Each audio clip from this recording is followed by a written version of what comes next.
So welcome, everyone. Welcome, ladies and gentlemen, to the second of our fifth panel discussion for this year's Black History Month celebration, which we're calling Black History Month 2023 celebration. It is called Black Resistance, in line with the national heading or theme for Black History Month across the country. And we have a fabulous panel here today where we're going to talk about being in the presence of greatness and answer the question, is Black impact dying? So at this point, I'm not even going to talk any further. Just to let you know, the one thing I do have to let you know that this is sponsored by the Global Black Community Student Group here at the University of Arizona Global Campus. So I'm so proud of our students for putting this together, but they made me host it. So I'm just going to go kind of clockwise on my screen. We have a gentleman, and we'll give each of our panelists time to talk, but I just want to give you their names. We have Dr. John Linder, who is a hero of mine, personal hero of mine, former mayor of Chester City, and he'll tell you about some of the great things he does as a nonprofit, doing some great things in the community. We have, I call him little brother, Jamil Alexander. He's just, you know what? There's no way to kind of put a label on who Jamil is and what he does, except that he brings value wherever he goes. He's involved in community organization and organizing units within communities across the country, from the East Coast to the West Coast. You watch his Facebook, he shows up somewhere doing something in some community, mobilizing some young people and organizing something. So my hat is off to you. We have another one of my heroes, Coach Harold Johnson, from the Cheney University here in Pennsylvania, one of the oldest historically Black, well, they say the oldest historically Black college and university. There's a story and a battle between them and Lincoln, and I'm not going to get into that because I had the opportunity to attend both universities. But Coach Johnson has been a mentor to literally thousands of students that have come across the many positions that he's held at Cheney University, from athletes winning national champions and All-Americans, through admissions and just tons of things that he's done. And I happen to know that he's a Kappa as well. And we have my sister, we have Sherry Rowland Washington, one of the first people that I had the opportunity to work with when I moved to this city, York City. And our spirits, our minds, our approaches to education and the service behind it just connected, just out of the blue, as if we've known each other all our lives.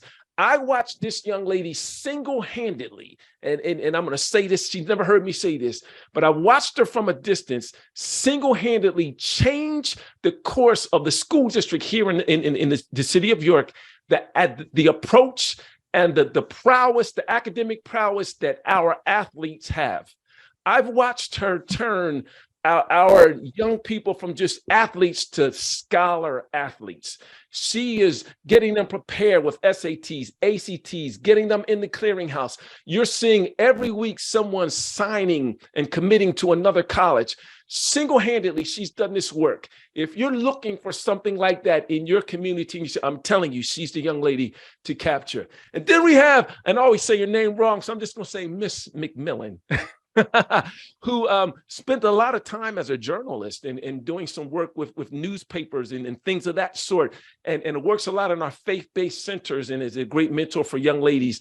And she has a story and is going to get some information today for us as well. So now you know our panelists. I'm going to spin it back around to Dr. John Linder and give each of our panelists 5 minutes or so to talk about the idea of Black impact and share maybe a story of greatness that they experienced in their lives.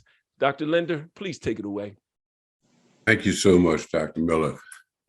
Again, I will say I appreciate the opportunity to be on this panel. I thank you for inviting me. We shared many talks late at night together and counseled together and all. And I've always been proud of your progress. When you got out of sight, you didn't get out of mine. So I always prayed for you and just tried to encourage you from where I was. And here we are, full circle. So thank you, my brother. Appreciate it. I'd like to just share something about a person who encouraged me and not just encouraged me, taught me how to be an encouraging person.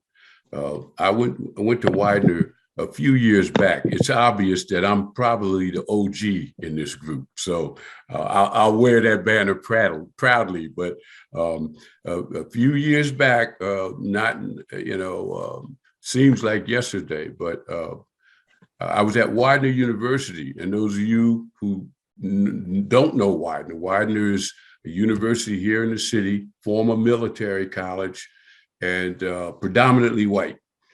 And so what can I say? It's across 95. And at that time, I lived on the other side, south of 95. So I lived down in the project. Everybody from the hood from the project. Even if you don't live in there, you go there. So that's where I was from. But a young man from the hood. And when they came to recruit me, there's actually two people I want to mention, but when they came to recruit me from the community, that's the neighborhood, they told me that I could go to Widener because I was always pretty smart in school. Well, that's the first time anybody said that like that to me. My mother always said it, but your mother loves you. So they'll tell you you're smart no matter what. And I went to Widener. In fact, one of the people that got me in Widener is a Pulitzer Prize winner, Brent Staples. He was one of the ones who came to recruit me, him and his cousin, Muhammad Ahmed. And I went to Widener, and I did okay at Widener, but I didn't like Widener. Socially, it wasn't for me. It was a military college. I'm from the hood. It was a turbulent time in the whole nation, and different things were happening, and I just did not like it. And I actually dropped out. And I did okay academically, but I dropped out. And then I went back to Widener after 2 years. Another story, but I became a peer counselor. I signed up to be a peer counselor because that's what I wanted to do. I wanted to help somebody. And the counselor at that time, who was still a friend of mine today, she told me, she said, John, I was the oldest of that group. I was late bloomer and everything. So I was the oldest of that group. She said, John, I have someone coming to do the training that you're going to like. And he's from Harvard University. Well, then I said, oh man, Harvard University, I told you I was militant brother, you know what I'm saying? What this brother gonna tell me from Harvard that I need to know? And so I went to the training, and this man walked in the room, and right away when he walked in the room, he didn't even say anything, and at that time it was a typical stereotype. He had a three-piece suit on, he was clean. And I liked that. That attracted me too, because like I said, I was older. And this man started talking. And when he started talking, I knew I was going to learn something from him. And his name's Dr. Andrew Griffin. I hope he is tuned in here. I sent him the flyer and everything. And he started to teach us things. And one of the things that he taught me was these core conditions, because I used to be a counselor, and he taught me empathy. And he said, you can empathize with somebody even if you don't like them. Even if you're angry with them, you can empathize. If you can empathize with them, you can manage and handle any situation. I said, I need to listen to him, because I did. I had a temper. Like I said, I grew up in the hood, and I had to make sure that, everybody knew that I could handle myself. So it wasn't long, but wasn't a whole lot of talking, dialogue. But when he told me that, I said, man, I can learn from this guy. And from that time, he not only taught us empathy, we had about 80 hours of training as student peer counselors. So you can imagine how intensive that training was. You don't get that in grad school when you go in. And I learned so many different things of how to relate to people. And so that's what made me believe that I could finish Widener and I could go out and I could do something. And so Dr. Griffin, he told us about being committed. He told us about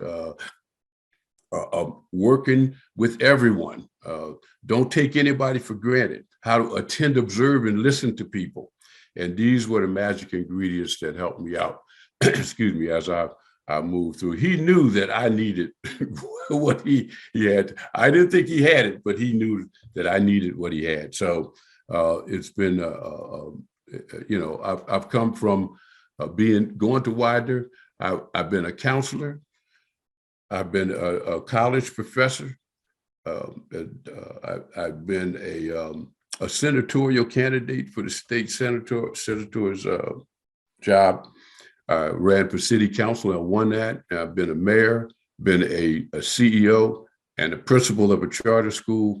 All those things I've co-authored, had co-authored some books, and been a contributing author to several books, including one with Dr. Griffin and some other people. And I'm so grateful to him for doing that, because I've touched a lot of people and helped a lot of people because of those skills. So I hope that wasn't over 5 minutes, but I'm going to stop now before I start lying. Okay. So, amazing. Yeah. Empathy. If we can empathize, whether we like them or not, we can get some work done. Thank you for that pearl, that piece of wisdom. I'm going to go to our sister McMillan. If you want to share a story about a hero in your life. I think that you're on mute right now. Okay. There you go. Okay. Yes. The hero in my life is Dr. McMillan, my mother. And I remember being in the middle of 3rd grade when my mother started the journey of going to medical school to be a doctor. So I got the opportunity to see her as a student. I got the opportunity to see her graduate from medical school. We also had to go to different locations for her beginning practices. We were in York, but then I went to Philadelphia. We were in Lancaster in Pennsylvania, and then we were in Asheboro, North Carolina. And that's where I wound up finishing high school. But I saw a lot of sacrifices she went, because every time we went somewhere, she had to start all over again. And she wound up in communities where they weren't wealthy, and they really needed medical care, and there were some really serious issues. So she had to be a doctor plus, and to know how to do different things. So over the years, even coming back to York, I saw that she did many works in concerning drug addiction, sexual abuse, community service, developing community programs and health fairs. I also wound up helping her a little bit from the time being a teenage girl, where she did a lot of breast cancer. She was very heavy on the breast cancer issue. And we're talking, I'm 54 years old. I was about 14, 15. When she was going around the community centers and churches to do things on breast cancer and healing those areas, dealing with disparities in the health industry, in the medical industry, making sure people are aware of the care that they have a right to, how to advocate for their care. So I saw her do that type of work. I also saw her do work in the church where she joined the two. She had to bring health into the church environment, because we know a lot of church dinners and a lot of activities. There's some health issues there, and so she was able to do those type of things and do conferences at church events. Now, my mother, she is the chairperson, president of the Emmanuel Community Development Corporation, and they're developing a community center. And in that community center, they want to have health issues there. They want to have a living area for veterans who are homeless, male veterans and female veterans. They want to help women with pregnancy issues. They also want to help general homeless people. So she's still at it. Now, her impact on me is she saw an opportunity for me in my life that I did not see. I remember graduating from college. I really didn't have much direction as to which way I was going to go.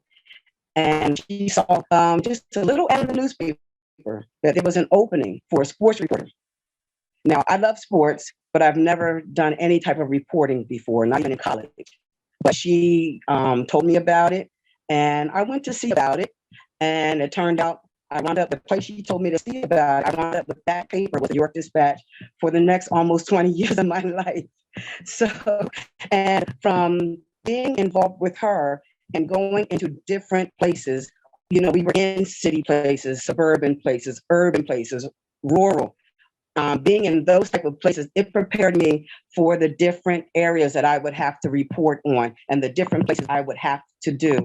And it also showed me not so much about knowing who I am, that's very important, but also knowing how I am and how I can deal with things and work things out and what impact I can have. So that's what I have, prepared to share right now, and we'll see how our conversation goes. Thank you very much. Well, thank you. And just so everyone knows, I think our finale for our sessions, we are actually going to have Dr. McMillan come in and share some of her story, some of the details, what it was like to be a Black female becoming a practicing physician. So I'm sure that's going to be a challenging thing. So because the picture's blinking in and out, we gonna call Coach. Coach, is your signal okay or? I'm not sure what's going on. Seems like when I blink it out, I don't know if you guys can still hear me. Yeah, we can hear you. If you'd yes. rather blink it out, that's fine. Yeah, I'm not sure what it started going a little crazy for me here. And I'm in the IT building. But wow. So well, one thing I do want to clear up is that the 37 and 54, before we go on, Cheney was founded in 1837 and Lincoln was 1854. So I usually let the math kind of figures it out. I don't do much on trying to see who's the first, but I just let math speak its way. Again, my name is Harold Johnson. I'm going to take that off real quick. Yeah. I've been here at Cheney University for over a number of years, 30, believe it or not, 30 or plus, and had the opportunity to serve in different capacities. I do remember, I'm going to go back to my NYSP days when Dr. Miller, when I knew him as Lil Newt Newt. Okay, so I worked very closely with his mom, and like I say, I appreciate being on this panel that Dr. Miller, or alias Lil Newt Newt, was able to ask me to serve on this, and so I know him from way back. Again, I've had the opportunity to work at Cheney University in so many different capacities, but I do find that as far as those important persons in my life that made the impact, it would have to be two people. One was Coach Boyd Burton, was Speedy Burton, and he was from Chicago, Ohio. And it was interesting that he got me into the sports. And he told me a couple of things when I was growing up, when he first came out to Saginaw High School in Saginaw, Michigan. And I said I wanted to be a professional athlete. And he told me at that time as a 10th grader, well, if you want to play pro ball, you never smoke or drink. And to this day, I have not. And I believed in that. And then the other person would be my mom. I look at Mary Alice Johnson. She was a young lady who came from Union Springs, Alabama. Wasn't formally educated. When I say that, meaning that she only went to the 7th grade because of the Southern, you had to work. Once you got a certain age, everybody went to work. But what I found out was that here was a young lady that has never had not one in her home right now. There's not one high school or college diploma with her name on it, but she has 5 of them with all her kids who's graduated. Here's a young lady that I knew every morning, and I look at it when I think about young people, that relationship that you have with the mother and the daughter. And I think about the times I'd watch my mother sit and braid my sister's hair early in the mornings and not knowing what their conversations were about. But I can imagine the time that they would talk about her body changing, men, that kind of stuff. And we just sit across and eat, our cereal, not knowing they had these conversations.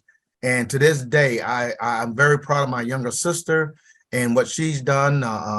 My other brothers, again, I'm so proud of my mom for what she's done. She's never helped me with my homework, but she was always there to take me to the library. That was the one thing. So that degree, I tell everyone that degree she has on the wall is hers. So every time I got a degree from undergrad to my master's, I always made sure I got 2 copies, and it always one went on my wall and one went on her wall. So that would be my impact for me. Thank you very much. And hopefully I can come in a lot clearer.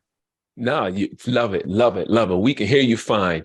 So I'm going to move to our sister, Sherry Rowland Washington, the one and only. So Sherry, before you start, I know that there's another position that you were was it appointed to, elected to with the state? Can you tell us about that before you tell us about your hero? Okay. Hey, everybody. I was appointed to the Pennsylvania State for the NAACP as the education chair for Pennsylvania. All right. I just want everybody to know, that's all. Thank you. So yes, and to go off of Coach Cheney was first. He doesn't have to say it, I will. But okay. My name is Sherry Rowland Washington. I'm a passionate educator. And when I think about the educator who had the best impact on me, it would be Dr. Gissendaner from my undergraduate years at Towson State University. So my father owns a construction company, and they are from Bamberg, South Carolina. And so my father has 22 siblings, my mother 14. Education was very important. And so my father said I had to go to college, which I agree, but he said I had to major in accounting to support the family business. I despised accounting. So I went off to Towson and I was taking the required accounting courses, but I loved taking English literature courses and African-American lit courses. And my advisor was this Black man, Dr. Gissendaner. He was the first professor I ever had who was African-American, first African-American teacher ever. And so he pulled me in his office. He was also my advisor. He pulled me in his office and he's like, hey, we got to talk. I was like, okay. He was like, well, you're not doing well in your business classes. I was like, okay. He goes, but you got all A's in literature and in philosophy and sociology. I said, I love to read. He said, well, why don't you change your major to English? And I looked him in the eyes and said, do what with that? And he said, you could be a lawyer. I said, no, sir, my mouth is too slick for that. I'd be held in contempt. And so he said, well, you could be a teacher. And I used to always dream about being a teacher, but I never had a Black teacher. So I didn't think I could be a teacher. And he said, what? I said, I never had a Black teacher. He was like, where are you from? I was like, York, Pennsylvania. He said, grab your coat. And he made me grab my coat and he took me into Baltimore City School District, where every teacher was African-American, where every principal was African-American. The superintendent was African-American. I was in awe. I came back to Towson's campus and I marched directly to the Bazaar's office and changed my major. He may not have realized the impact he had on my life at that time, but it was significant.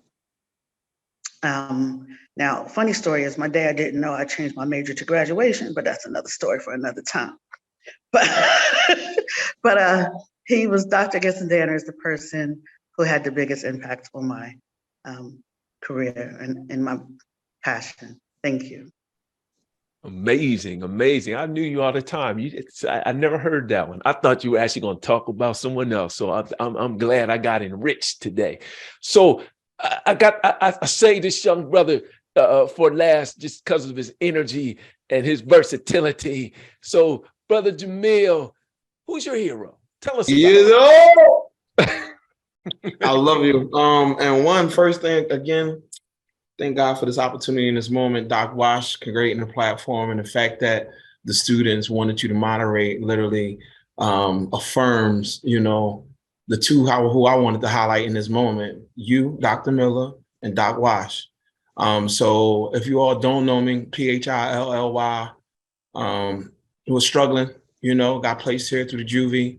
And as much as I was finding myself in the knowledge of self, Doc Wash and even Dr. Miller, I call him my bro king and the sister queen, because there was levels of Dr. Miller being from Chester, understanding cultural competencies, and even with Doc Wash Rowland, you know, her family's legacy here. You feel me? So I was blessed to serve under them both as principals at a particular charter school here that I went to as a participant, became staff, and even beyond the leadership development, they literally became my fan. You know the meme that's going out right now. There's a little like blood makes you related, love makes you family. I love you both. And the reason why I say that, because like Doc Wash, even back in the day, I remember her I tell people all the time, you know, I'm blessed, and I want to make sure I say this. Aspen Institute Forum for Community Solutions, and I know on the flyer it says a network, but it's a family as well, because like it's a movement, and I've been blessed to grow within it, you know. So the humble beginnings of being in York, as far as being a trainer, the big homie like Doc Wash, she would bring her daughter right up in her office as a principal, and literally, you know, and that literally was like, wow, that's dope. You feel me? And even Dr. Miller, as far as like him knowing who I was from Philly and some of the struggles that I was going through, and watching him blend the family, and my sister, his queen, and my big sis, whom I know as far as playing the drums and just traveling. Like, it was just so beautiful watching these beautiful Black man and beautiful Black woman as I was going through my self identity and discovery. So I honor you both. I give you both your flowers. And not even that, there was levels of leadership for them creating opportunities to step in my leadership. When Doc Wash was the principal, she literally had me in study halls and literally would almost kind of teach me to teach in a way where some of our young people we were working with, you know, I remember it was somebody, and she knows, third grade reading level, and what Dr. Miller said earlier, beyond the sports, urban lit, it was a connection, and we was doing stuff, right? So then here you go with the big homie. I wound up leaving. I got laid off from that particular organization, hurt my feelings. It is what it is. And when I went back to school and I was struggling with trig and calc, it was Dr. Miller who kind of helped tutor me as I was going through another journey with academia. So whether it be a consultant right now with Doc Wash, serving with her and the NAACP, and even the big brother, the big homie, as far as him and his wife being mentors of me and my wife, I acknowledge the Black greatness on this panel, and thank you for letting me be a part of it. Wow, Jamil,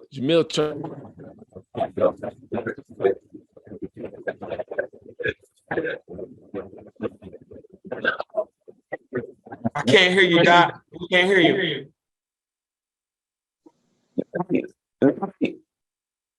Let me change microphones. That's probably gonna sound a little different, but I guess my mic went out. Can you hear me now? Okay. All right. So I wanted these individuals to share who their heroes were for several reasons. I wanted you to hear the diaspora, if you will, of Black impact and how it has moved each of these individuals who are all very accomplished in their realms and in their fields. So I want to kind of ask a couple of questions. And in the audience, if you have any questions that come up, throw them in the chat and we'll pull them out as times. But I want you, any of you, chime in to kind of think about your journey and your time and the Black impact, how it influenced you and impacted you. Compare that time or that dispensation to what you see happening now. Do you see a comparison, a greater level, a lesser level? Is it comparable? Talk about that a little.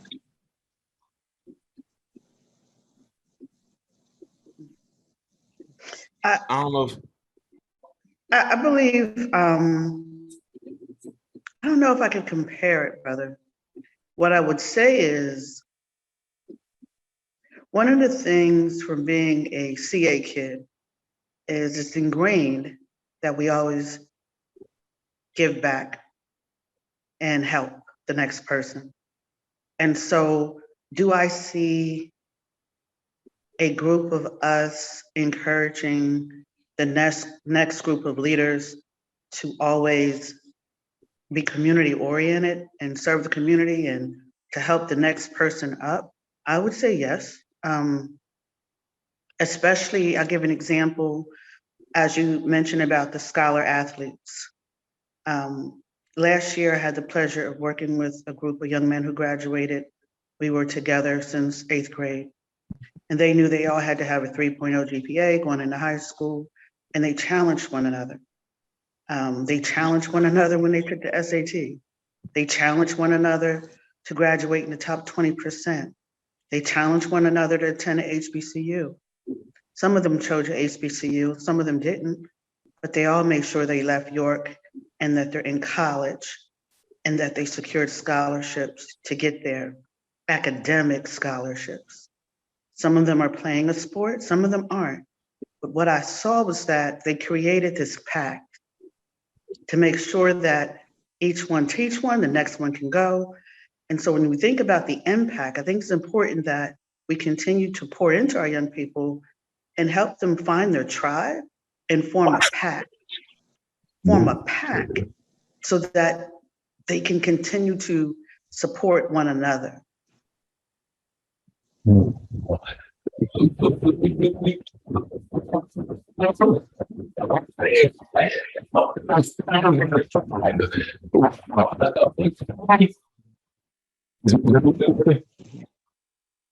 Your mic went out again, Dr. Miller. Again. All right. How about Yeah. that? Different? Okay. Is it Yeah, clear? that's good. It's clear? Okay. Yeah. So one of the things that Dr. Wash just said that I think is I didn't think of when I was thinking of Black impact, I was thinking of it generationally.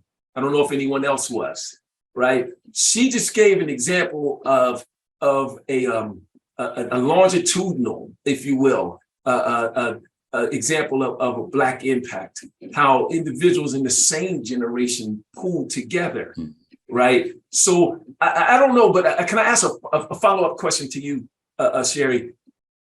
Did you have anything to do with, or were there any mentors that you know of that kind of sparked that attitude in the minds of those young folks you just talked about? Yeah, it's all about partnerships. I appreciate you saying what you said earlier, but it's really about collaboration and partnership. Just partnering with the great teachers who are finding the great teachers who were invested. So one of those teachers was Dr. Togans, who's an electrical engineer but teaches pre-calc and algebra at York High.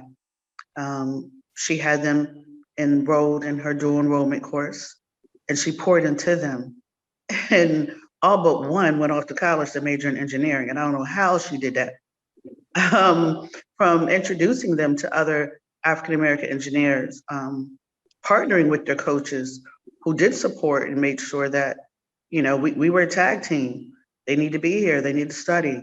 It's really about a partnership and making sure the young people did have mentors, but they had that trust.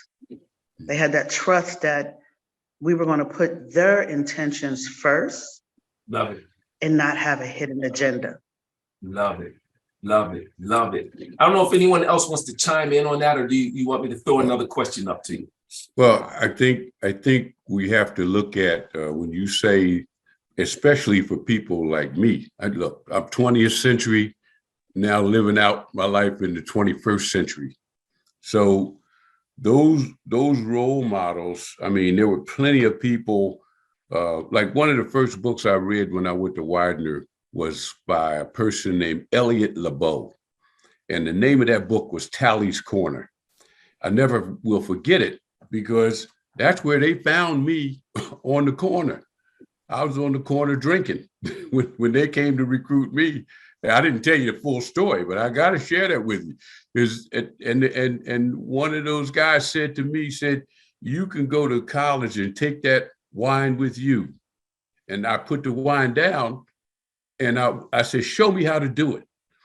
So the people who came to, it was a more up close and personal. A lot of the marches, the civil rights marches were up close and personal in the 20th century. And you had to go see people like Dr. Martin Luther King. You had to go to the rally to see them.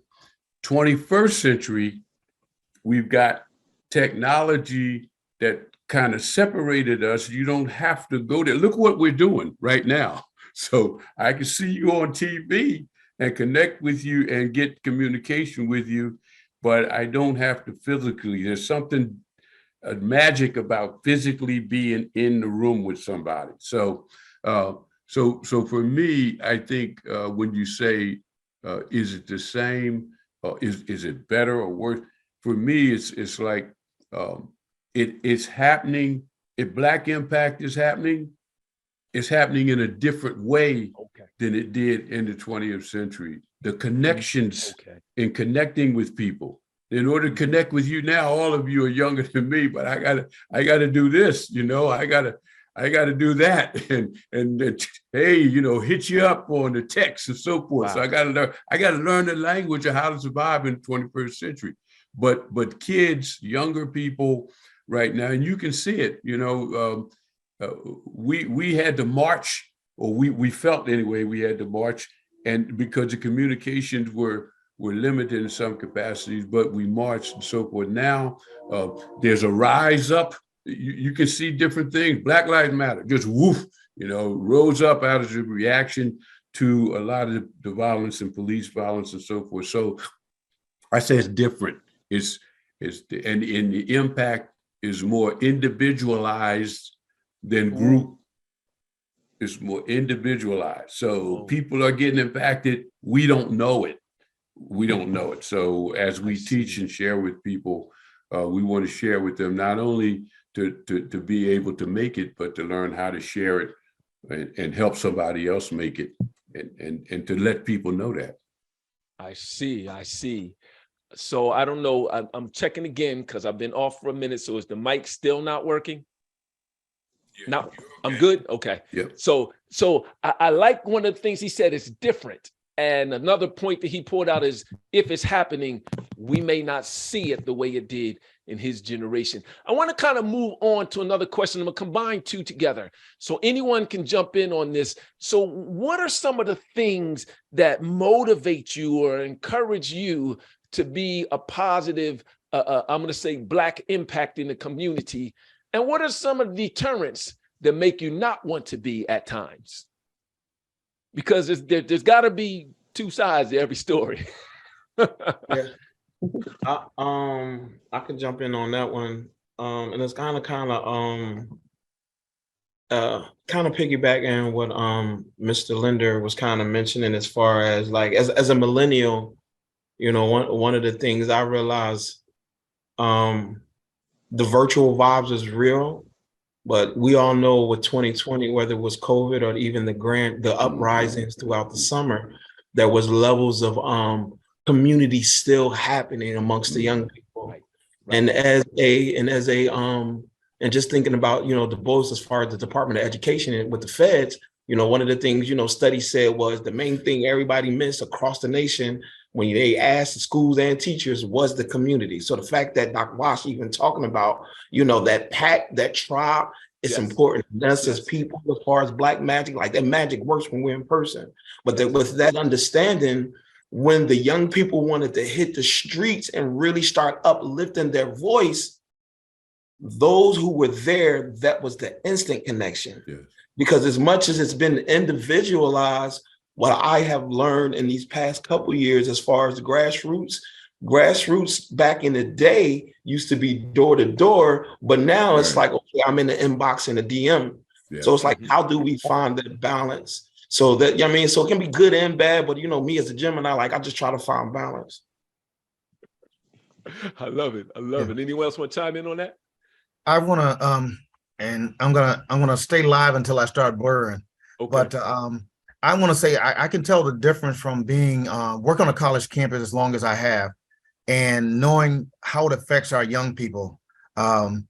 With today's society, we actually can see with the technology, when we talk about the difference in our communities, we can see it now because technology has exposed us to the things. Before, I know if I living in Saginaw, I only knew what happened in Saginaw on my block. Right. So when we talk about the impacts that are there and how they affect us, Dr. Linder, he may be I'm going to call him the mature member on the committee, but I'm not far behind. I tell people all the time, once you cross the 50-yard line, you're just looking at the end zone. So I think about the impact that what is happening now. this time zone, I think this group of young people are more vocal, they're more active because again, they're seeing the things around the country. We saw what was happening in our neighborhoods, in our blocks, in our schools. Now we're seeing it all over. As you get older, and are we still making an impact? I think the younger people are, because again, they're not being held hostage by what society says, how you're supposed to live. Some of our leaders, when we think back like our Martin Luther King, our Malcolm X, those who actually, when they spoke up, they were a little, some may have been afraid, but again, they weren't afraid to lose anything. Our time zone right now, people in my time zone, I think we think about the jobs. You know, if I speak up, I want to keep my job. I think about my 501. I think about my retirement. Young people are saying, listen, you're not going to control me with these boundaries you want to put on. Are these boundaries, are they impacting our communities? I think it's making them grow stronger. You know, a lot of time when you're between that 50 to 60 year, you start thinking about your 401k. Well, it may bother me, but let someone else do it, you know. Mm-hmm. And I'm glad when I hear when we had an event here on campus and I was walking through the crowd and one of the kids said, they called me triple OG because I was the only one in the crowd with a mask on. But in his mind, that was his respect way. He said, how you doing, triple OG? Right. So he gave the respect, right. and I like that. But they're making the impacts. I think about Eddie Benson, who used to be my scoutmaster. It's amazing that these were the people that kind of wanted to take us out scouting, the things that we did back then, as far as someone in the neighborhood who took a hold to, who wanted to take you to that next level. I think the impact in our neighborhoods now are led by our young people who they're not being held. They're not going to let you put these boundaries on them. And I applaud them for that. I admire them for not worrying about what's going to happen, you know. And right. We say a lot of times that these young people, they don't care, they don't have the value, but I see that they've got a voice, and I hear it each and every day here on the college campus. That's my part, right, real quick. I love that. Let me piggyback off of what you just said, because that is that's a loud and clear, I'm going to say, message of conflict that comes across in our communities, whether we're talking about our minority or potential community or the more mainstream community, where I'm going to say the reaction and response that our young folks have to what they see occurring within their communities and within our people as Black folks, saying, okay, it's been enough time. It's been long enough. We've tried it your way. It's time to be active, to do something different. I want someone to kind of chime in. What is our role as 30s and above? What is our role? What should our Black impact be for that younger generation, so that message and that energy is not misconstrued or misguided, or is there a role? I think about the things that are going on at Bethune-Cookman University, with students having to learn in some less than healthy conditions, and there have been some ongoing concerns in that area that students had, but it didn't really come forward or really come to the nation really knowing about it until Ed Reed came along to be a coach there. And when he saw the conditions there and how he spoke up, now whether people agree with how he did it or not, however, now we're seeing an intergenerational activism going on where someone from another generation, an older generation, had to really put some power behind the words that were already being said by our young people. So that's even a way where we're really hearing what they're saying and then really echoing it for them, because you would know the right people to go to, the federal officials or the government officials that could handle certain issues. You would know what programs are available or what educational institutions are open for whatever it is that young person needs or whatever it is they want to do. And so I believe that's a classic example. And I believe that that's something that's going to continue. And we're going to be hearing more of that, even the more, where there's going to be intergenerational involvement to really deal with some things in the community. So the answer is still in the community, as someone said in the chat. I love it. I love it. I love it. Does anyone else want to chime in on that, or I have another question I can move forward? I think you say, what can we do for them? We can listen to them. Ooh. And see, I learned a lot being the mayor. I was not a in the office mayor. Chester is 4.7 miles, so I could walk the whole thing if I had to. But I went in the community all the time. I went in the project. I went into housing developers. I talked to them a lot, and to the point that sometimes there's a determination that the OGs, the older people, the professionals, they don't want to talk to us. So we don't make an effort to talk to them. But once you talk to them and once you listen to them, that young man on Coach Johnson's campus couldn't have said what he said if Coach Johnson wasn't there. And so when we talk to them and we hear them, we listen to them. I learned a long time ago when Dr. Griffin taught me, you cannot change the mind you don't know. And you don't know the mind unless you listen to them. So we got to create opportunities to listen to them. We got to get on their media to find out what attracts them.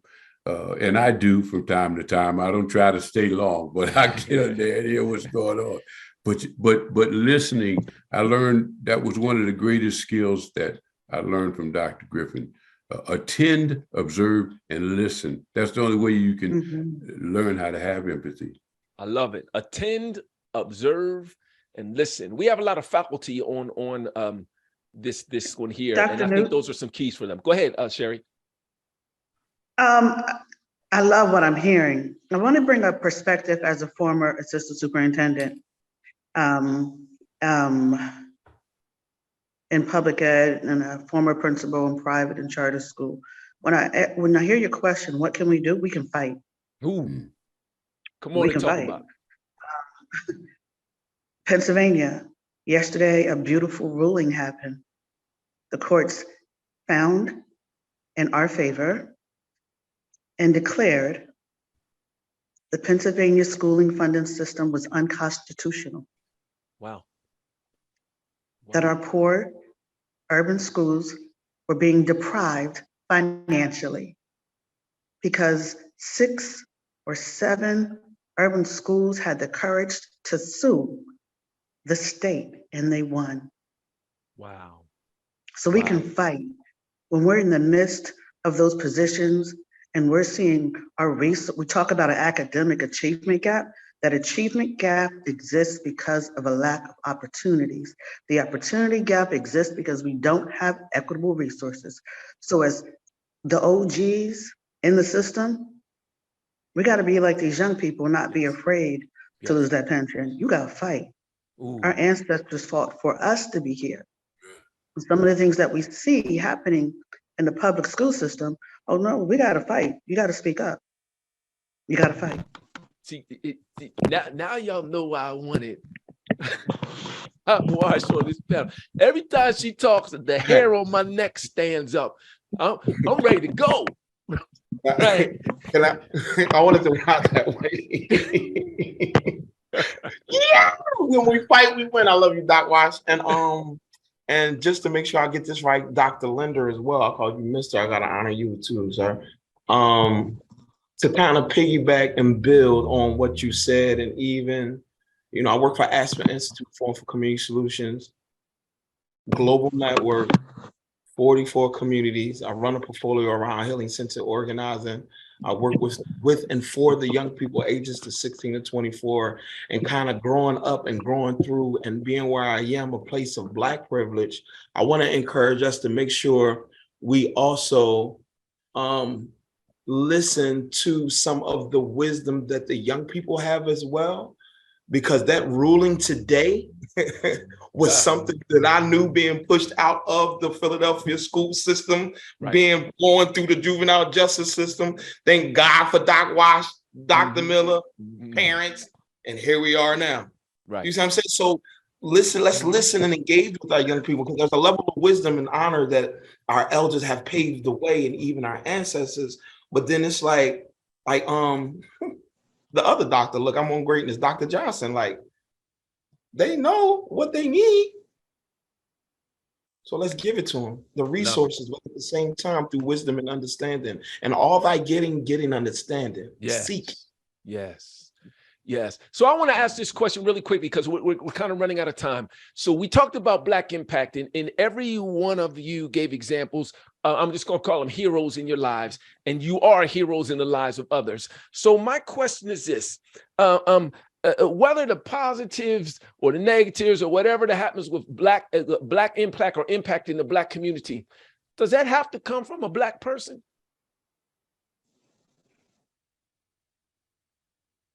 There was a quote, one of my, and I talk about Coach Burton, and he had a quote that says, everyone who's your color is not always your kind.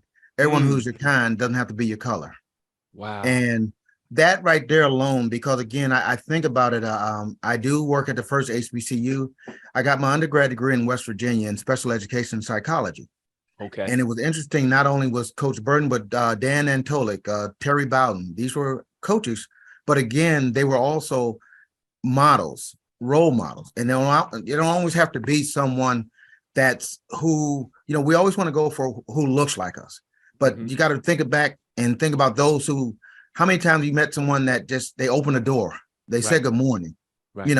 We sometimes get blinded by, it has to be this way. I know I'm dating myself in the way I think, but as I look and I work with these young people every day, and like I said, I've got 30 years of being on a college campus, so I have to keep up with terminology.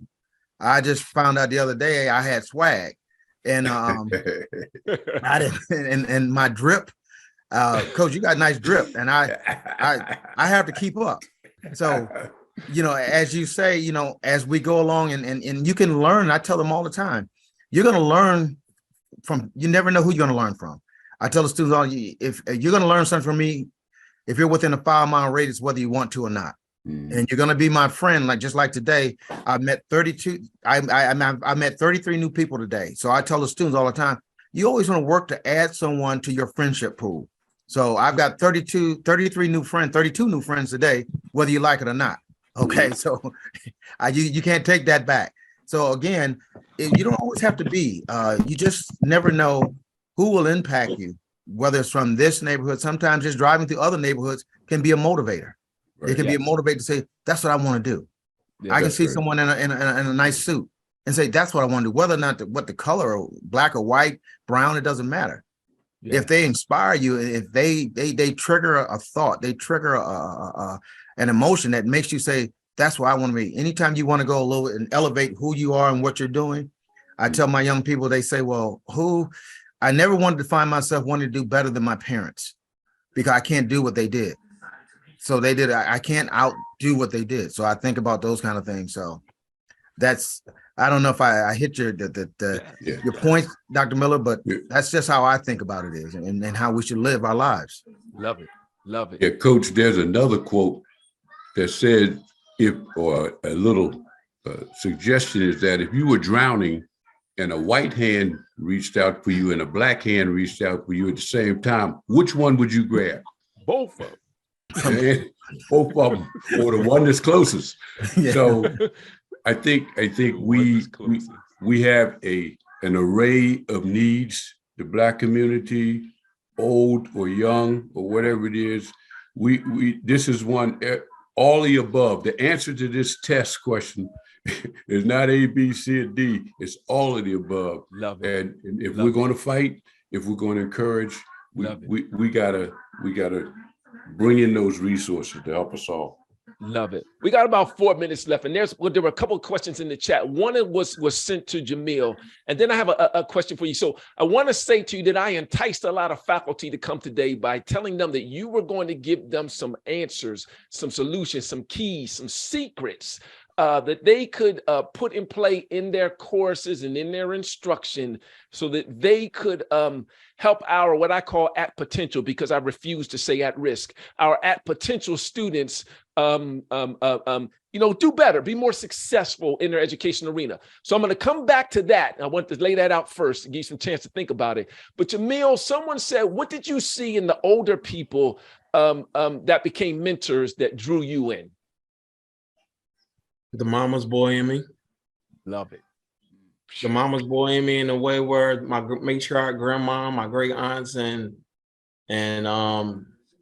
as much as there was some things going on in Philadelphia, when I was placed in York through the juvenile justice system, there was levels of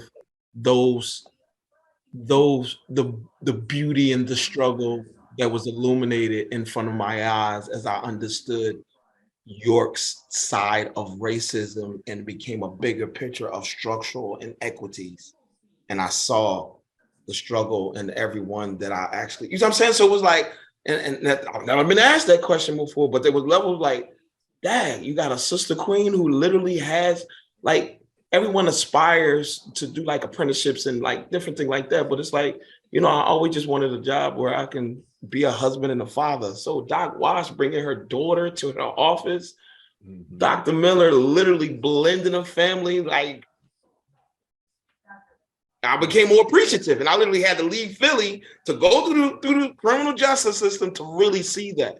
So, yes, I love that. I love that. Thank you for sharing. Doc Wash, Sherry, my sister, there's a question here for you, and I know you're not going to be able to answer this in its totality, and maybe you can connect with this person, and we can do that if you like to. But they would like to know how to become more involved in their community, like you are. Do you have at least one pearl, one thing you can drop on them where that person can begin? Be authentic. Be authentic. Children know, young people know the good place you're coming from. And please share my information with the person. I love to connect with them. It is a strategic place. It was, establishing relationships with parents and their families and building trust. So yes, please do. Amazing. So to everyone on the panel, anyone chime in just really quickly, give us a pearl, give us a piece of wisdom, drop some science on us to my faculty brothers and sisters who have tuned in and who are going to listen to this recording. Here we go. Ready? What can they do? Here we go. I'm back at HAC, and I love teaching in the classroom. So one thing we can do, right? We're all talking about this DEI and diversity. Bring diverse curriculum into your classroom.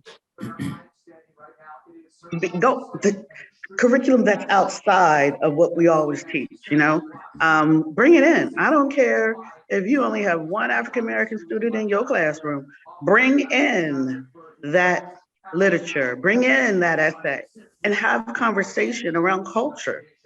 That's how we change the temperature. That's how we interject critical thinking by exposing them to diverse literature. Love it. So hit it head on. Don't chase it. Don't skirt. Go right at it. Bring it in. Expose right at it. Anybody else? I would say transparency. It was said earlier from someone on the panel. Young people they have a good sense. We have a sixth sense.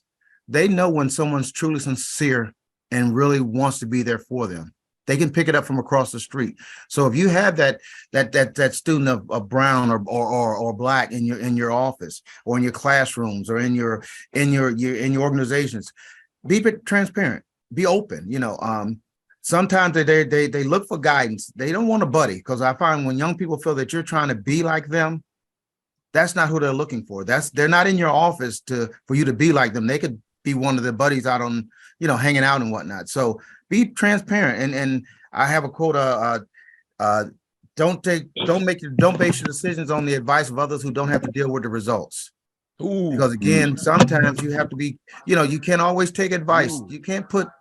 You have to be careful who you put in front of your young people. That's very important in how you handle and work with them. So that will be my last, Say that quote again, Coach.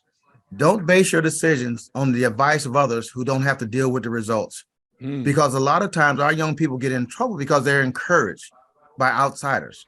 Wow. And believe it or not, I do that each and every day when I tell them, anyone who comes in contact with Coach Jay, you're going to know that I'm going to be very honest with you. You may not like it, but again, I always say, you've got to make sure you can listen to your friends and their advice, but they don't have to deal with the results. So that's important for me.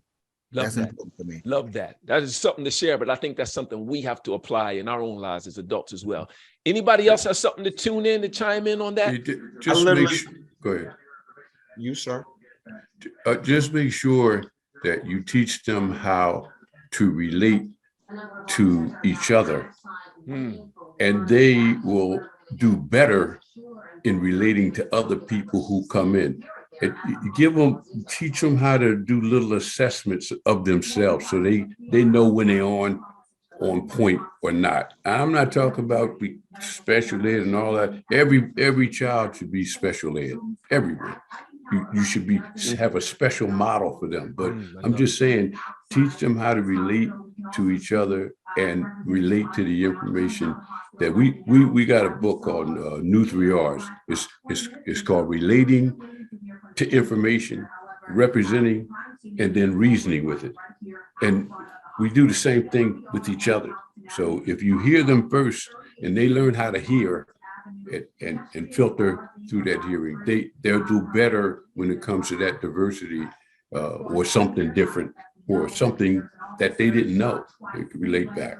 So I'll stop right there because I know we don't have much time. Relate, and congregate. I love it. Jamil, what you have, sir?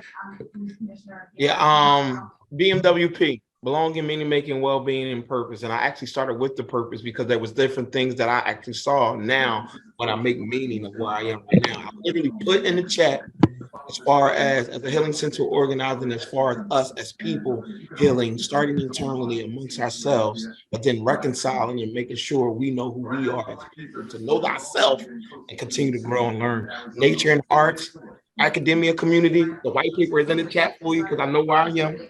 Much respect, peace, and blessings. Love it, love it. So I'm trying to make sure I got it.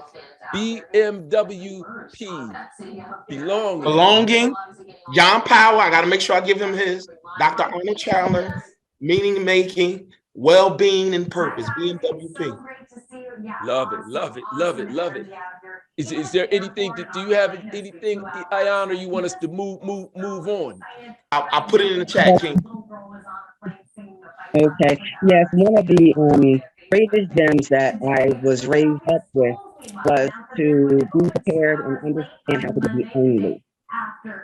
Growing up, I was the only girl in my family. My 4 brothers. And then when I went to school, there were times I was the only Black person in class. And then there was a period of time where I was the only Black newspaper reporter in a county, depending on who was hired at the competing paper. And so there were educators and even people in church who taught me learn how to be the only. And that goes for anyone. If you're the only one that's going to make the stand, if you're the only one that has a opinion that might be different from the others. There were even times when I was working in the newspaper building and have 2 floors of reporter. I was the only female in the building, and there were white men, just 2 floors of white men. I was the only Black female in the building. So that's a gem that I hope that young people are taught, and that they don't back down, they don't back off because they're only in a situation. Love it, love it. So we got to go, but I got one quick question. It's the one answer question. We're going to rapid fire it around. Is Black impact dying? Is it increasing? Or is it just looking different? Is Black impact dying, increasing, or just looking different? What say you, Coach? I would say that it's making an impact. I would say it's making an impact. It's making an impact. What say you, Doc Washington? What are the options again? Dying, increasing, or just looking different? It's looking different. Love it. What about you, Ayana? Looking different. What about you, Jamil? We here, so we making it work. Love it, love it. What about you, Dr. Linder? Oh, we got you on mute, sir. I couldn't read his lips. Can anybody read his lips? Looking different, brother. Looking different. Okay. And it's working. And it's working. Thank you all for joining in on this panel today. Thank you all for staying over. I know that we're over your time. Forgive me for disrespecting your time, but we wanted to get this all in. Of course, there's going to be a recording. You can see it later. Listen, this is the second of 5. Next week, same time, same channel. Our next panel is going to be, no, let me make sure I say it right. I'm sorry. I want to make sure I say the right words. It is taking care of our whole self while being Black. Taking care of our whole self while being Black. So you have, you can go to our website. You have look at our Facebook channels, our LinkedIn. You can log into that one just like you did this one. I also have to say that the week after that, on the 22nd, education in the Black community, our own, if you heard her and you like what you heard, she's going to be back. I had to grab her while I could. Dr. Sherry Washington will be back, and she'll be a part of that panel as well. So thank you for coming in. We love you. Have a great day, and celebrate Black History Month all month long. Have a great day. Thank you. Take care. Thank you, everybody.